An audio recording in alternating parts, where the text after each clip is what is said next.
Good evening, Stevens Point. I'm Nathan Wagner. This week in SPTV News, the indoor capacity limit order is struck down, Supreme Court hearings are underway, and free flu shots for UWSP students. All of this and more when we return.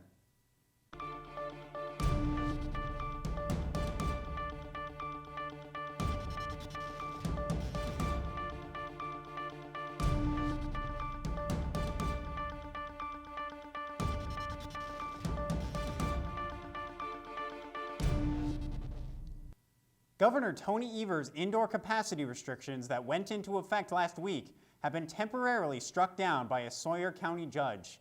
The conflict comes after a lawsuit was brought forth by a Sawyer County restaurant and the Tavern League of Wisconsin, claiming that the order was detrimental to bars and restaurants across the state. Representatives from the Department of Health Services will argue in court on Monday why the order should remain in effect while the litigation proceeds. Amy Coney Barrett, nominee for the Supreme Court, fielded several days of questioning by senators this week as they prepare to vote in the coming weeks on her confirmation. CNN's John Lawrence has the story.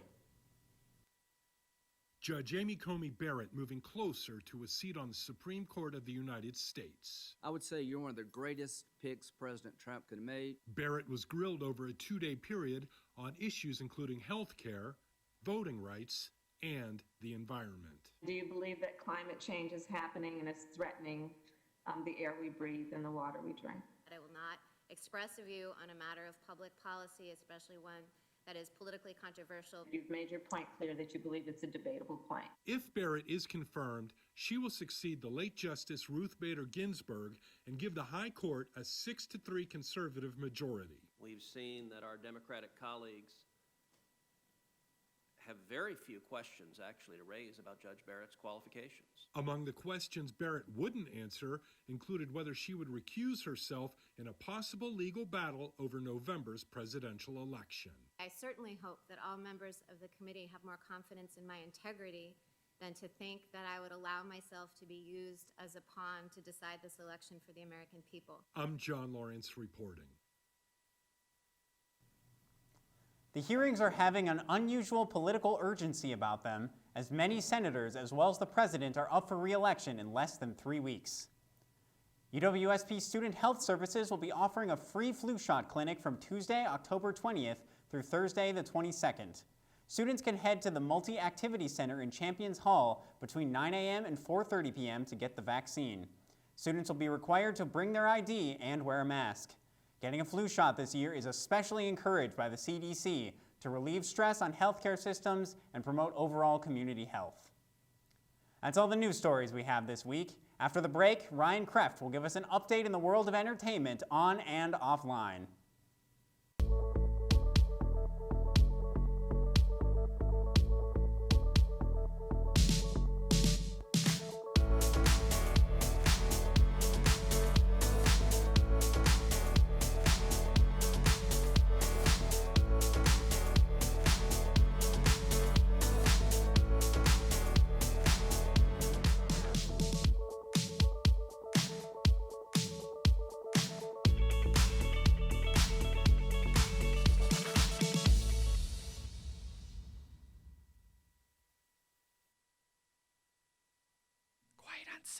We'll be back in 10, 9, 8, 7, 6, 5, 4, 3, 2, 1, take Ben. Live at SPTV, mic check, audio check, news directors adjusting the sound, teleprompter running smoothly.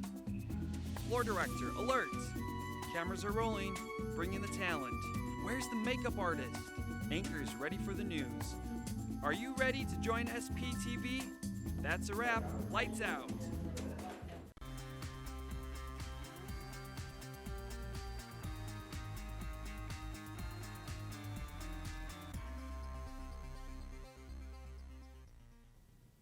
Hey Pointers, I'm Ryan Kreft with SPTV Entertainment. This week in SPTV Entertainment, the video production company Rooster Teeth is in the midst of a controversy with Adam Kovic of Funhouse and Ryan Haywood of Achievement Hunter.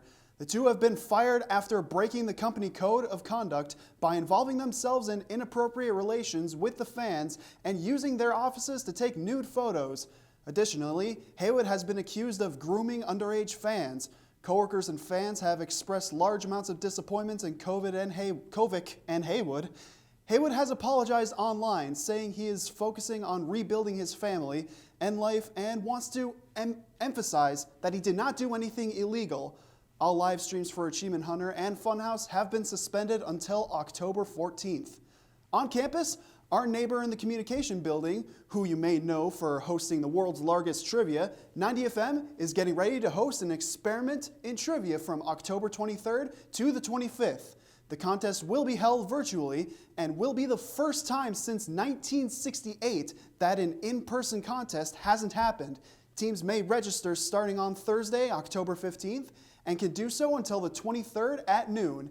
The contest kicks off 6 hours later at 6 p.m. Questions will be read over the airwaves and answers may be submitted online. For more information, you can check out www.90fmtrivia.org. If you're feeling like you want to get your spook on in a crafty manner, come on down to the layered room of the DUC on Friday, October 16th. Case will be hosting a Halloween-themed nature crafts event at 7 p.m., where you can make decorations out of acorns, leaves, and other objects from nature. Be sure to get there fast, as space is limited to 50 people. That's all I have for you tonight in SPTV Entertainment. For more, check out our entertainment show, What's the Point, with Claudia Neve, and You Got Game, hosted by me. In You Got Game, I asked some questions all about being spooky in the video game world. And next up, I will pass it off to Jackson Jirik with SPTV Sports. The Media Studies is a program for people who love to tell stories, whether that be in written form, visual, or audio. Media Studies is exciting because it's always fresh, it's always new. Media is at the center of everything we do. More and more people are asked to engage with media and use media. Our program really provides students with skills and techniques to be better prepared for that in the future. We offer courses in media production, both video and audio, nonfiction and fiction, music production, journalism, film studies. Media Studies is a great way to get hands-on experience in the field that you're looking to do. They teach you the basic concept behind everything, and then they tell you to go do it. We really pride ourselves on thinking of a wide set of opportunities that we can give our students. The student organizations are a great asset. We have SPTV, the student television organization, 90FM, the radio, and The Pointer, our student-run newspaper. It's a great way for students to get involved, learn skills that they need for class, and meet new people. Some great facilities where our students can hone their skills. There's a giant studio in the center of the comm building. I've had quite a few classes in there. A lot of our classes are very hands-on, they're very interpersonal. You're getting the skills that will allow you to create your future, and I think that's what makes it a truly amazing experience for students. There's an incredible range of options for graduates. We've had students go out and become independent contractors, work for radio stations, newspapers, with TV stations. Everyone is different and they have their own unique style. In all the classes and all the student organizations you get involved in, you have a lot of flexibility to really create your own work and do it in a way that means something to you. We're excited to see what students are making and what they want to make, and how we can help students get from where they are to where they want to be. I'm in a video production class that's teaching me how to film documentaries. I'm also in a screenwriting class and I get to learn how to write movies. So I'm doing all these different cool things and I love it every day.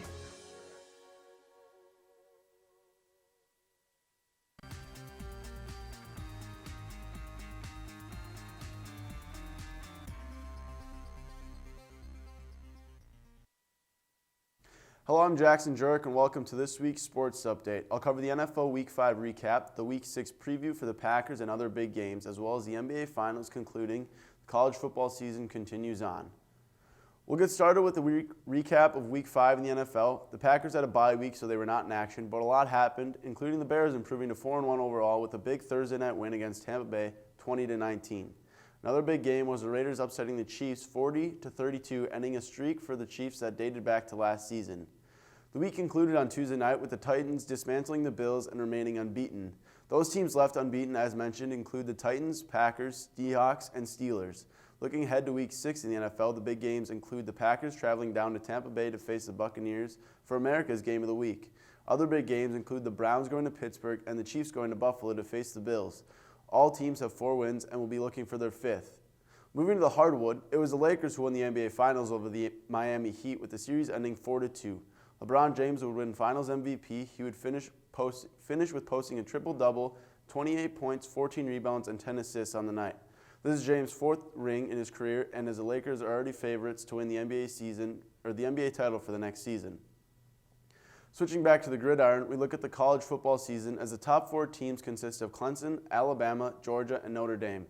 Big games from last Saturday were the Aggies of Texas A&M beating the Florida Gators 41-38 on a walk-off field goal, and the Sooners upsetting the Texas Longhorns in quadruple overtime 53-45.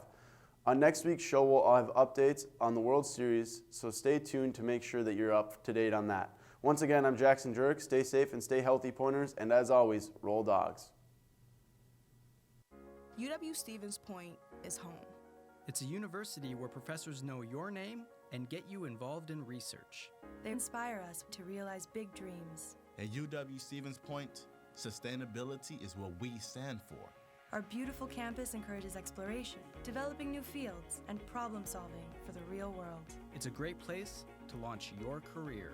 UW-Stevens Point is home. Apply today at uwsp.edu.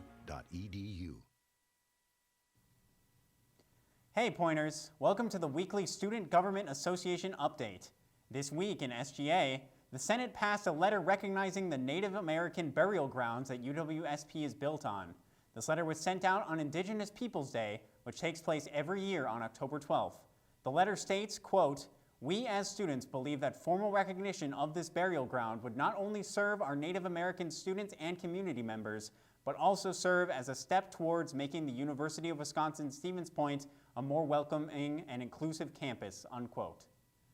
The Senate also approved 4 new senators to serve for the 2020 to 2021 academic year. SGA accepts senators all year round and encourages students to submit their application to Will Shader at SGA Speaker of the Senate at uwsp.edu. Election Day is right around the corner. If you're interested in volunteering on Election Day at any capacity, please email President of the Student Body McNamara at sga.president@uwsp.edu. Thanks everyone, that's all we have for you this week in SPTV News. Until next time, Stevens Point, stay safe and have a great night.